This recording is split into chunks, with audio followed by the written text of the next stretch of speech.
It's time for Debrief, your weekly roundup of TRT World's top stories. Dad, the minister's coming, so we have to cancel. What's that first headline? Am I literally next? They're on live pictures. It's cancelled. And to Syria now then, where the army has announced that it's taken full control of the city of Deir Hafa, east of Aleppo, after the YPG terror group withdrew from the area. Deir Hafa was intended as the first step in implementing the YPG terror group's withdrawal from the west of the Euphrates, yet continued violations have complicated the process. The army says it's taken control of major oil and gas fields east of the Euphrates River. They've taken them from the YPG terror group. That includes the Al-Amar oil field, the biggest in the area, and the Conoco natural gas field. The army also says its troops have captured the town of Tabqa near the city of Raqqa, following heavy fighting with the YPG terror group. The Syrian government and the SDF have agreed on an immediate and comprehensive ceasefire across all fronts. The announcement follows his meeting with US envoy Tom Barrack on anti-terrorism efforts, where Alsharaa stressed Syria's unity and sovereignty over all its territory. There are a lot of terms. First, the withdrawal of the YPG PKK terror group led SDF. All military formations are to withdraw to areas east of the Euphrates as a preliminary step toward redeployment and the immediate transfer of all administrative and military control of Deir ez-Zor province and Raqqa entirely to the Syrian government.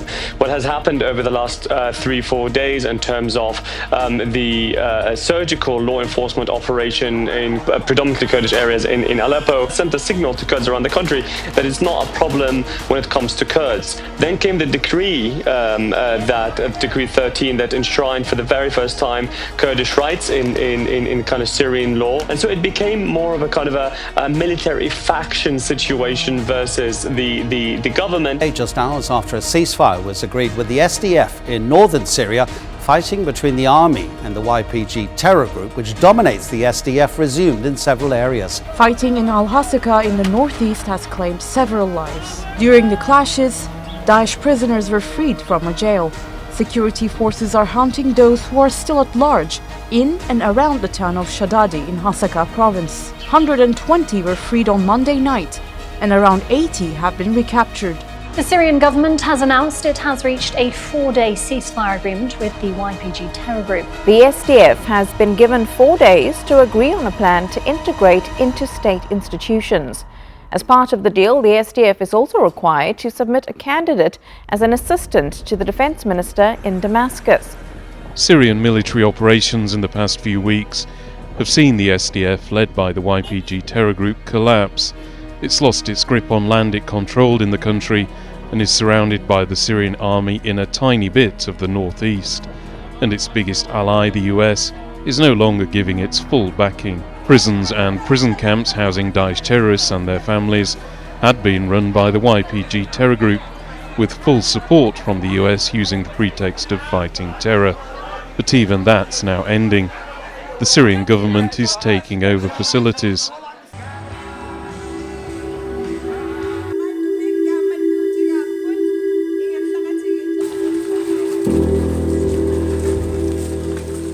Yeah, we are demonstrating against Trump's attempt to buy Greenland. And as Inuit, we are indigenous people who has a right to sovereignty. It's a country of only about 56,000 people, but thousands were on the streets. It would start right over here and extend all the way to the end of this street. The US president has escalated tensions by announcing tariffs on 8 European nations supporting Greenland's sovereignty. Well, the tariffs, they are due to come into effect from February 1st and will increase to 25% in June. The US president says they'll remain in place until the complete and total purchase of the island. The use of tariffs against allies is completely wrong. While Starmer urged calm, others are gearing up for confrontation. Germany is reportedly already preparing tariffs of its own in retaliation. In Berlin, the finance ministers of Germany and France called the move blackmail. We do prefer respect to bullies, we do prefer science to plotism, and we do prefer rule of law to brutality. A few hours earlier, President Trump tore up the rules of diplomacy, publishing confidential messages between himself and European leaders. Donald Trump has told Norway's leader he no longer feels an obligation to think purely of peace after missing out on the Nobel Peace Prize and linking that to his push for control of Greenland. How far are you willing to go to acquire Greenland? You'll find out. The European Union is still weighing up whether to pull the trigger on its so-called trade bazooka, which would hit the US with more than $105 billion in tariffs. Donald Trump has just finished delivering a highly anticipated speech at the World Economic Forum. Top of his agenda was Greenland. People thought I would use force. I don't have to use force. I don't want to use force. I won't use force. Donald Trump has cancelled his threat to impose tariffs on European allies, claiming he's agreed the framework of a future deal on Greenland. He made the announcement on social media following talks with NATO Secretary General Mark Rutte. So US President Donald Trump is claiming there is a framework for a deal on Greenland, but what's missing is all the detail. Nobody else than Greenland and the Kingdom of Denmark have the mandate to make deals or agreements about Greenland and the Kingdom of Denmark without us. That's not going to happen. In terms of the deal there's been talking about, I don't know what's concrete in that deal either. But I know that we have now a high-level working group working on a solution for both parties. EU leaders are holding an emergency meeting to come up with a new roadmap for the bloc's relationship with Washington. That's after US President Donald Trump's remarks in Davos. And heading to the meeting, the EU chief's diplomat Kaja Kallas said that the transatlantic relationship had been dealt a blow. Here's even more top stories with the news in brief. U.S. President Donald Trump signed a charter formally establishing the Gaza Board of Peace on the sidelines of the World Economic Forum in Davos. But it's unclear if the aim is to really bring peace to the enclave or market Trump's peacemaking efforts. Today, the world is richer, safer, and much more peaceful than it was just 1 year ago. We put out all those fires. When the president proposed the idea back in September, the goal was simple: forming a small committee of leaders to oversee the Gaza ceasefire. But now, that seems to have changed. Trump, the self-proclaimed chair, has invited at least 50 countries, and even the Pope, to be part of the group that could potentially rival the UN as the main platform for resolving global conflicts. Israel and U.S. adversaries Russia and China are among the countries asked to join in. The price of a permanent seat, though, has been set to $1 billion, which only Russia is ready to pay, but with the funds frozen in the United States under the Biden administration. I am pleased to announce the Rafah crossing will open next week in both directions. And while the ceasefire seems to be cementing in Davos, bulldozers were rolling into the occupied East Jerusalem on Tuesday to demolish the headquarters of the UN Agency for Palestinian Refugees. Illegal forces stormed into the compound and ousted security guards. Israel claims it owns the land on which the headquarters have stood for more than 70 years. The agency has not used the building since last year after the Knesset passed a law banning its activities in Israel. And when that wasn't enough, Israel went on to cut water and electricity to the premises in occupied East Jerusalem last month. To Nigeria, where hundreds of Christian worshippers were kidnapped during Sunday services in Kaduna State. This latest wave of mass kidnapping comes as the country faces international scrutiny over security, especially by the U.S., which launched strikes in Nigeria last year after President Trump claimed Christians were being persecuted. The gunmen, part of gangs called bandits, carried out the attacks in 3 churches. Christian leaders are angry at the police, who initially denied the incident. We are not pursuing, we are busy denying and giving them space to further run away. This is the mistake that must never happen in our country again. And a massive fire tore through a shopping mall in Pakistan's Karachi, killing dozens on Saturday when families were out at one of the busiest spots in the city. Nearly 100 people are still missing.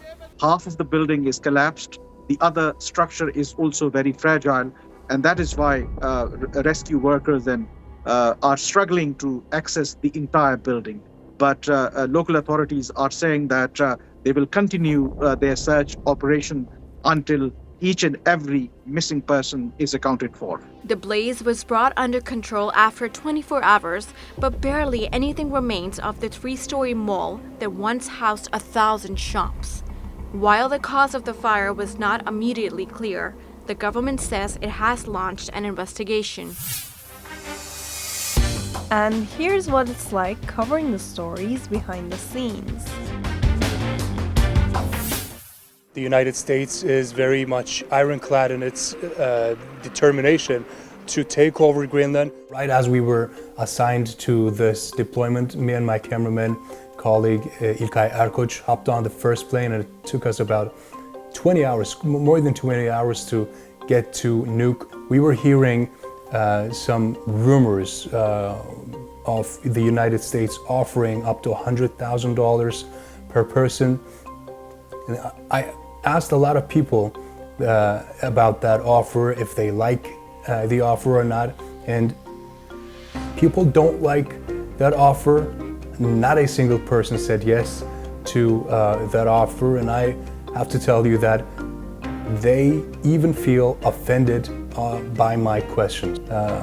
Our crew, we don't really like cold weather. I'm from Antalya, which is a coastal city in Turkey, so it's a warm city. We don't really have a lot of cold days in the year, so living in a weather that feels like minus 15 degrees Celsius, it's something that's really new to me, and it's something that I was not really prepared for, and you can even see that on my presence on television, because I don't really have the real tools to fight this. I don't really have those big jackets. You don't even see any police presence in here, so let alone military presence. You don't even see police on the streets. It's a very safe place. There's people over here. It's a very small country, only has a population of about just over 56,000, so everybody kind of knows each other, and they are warm towards those who they don't really know so well. Example given us.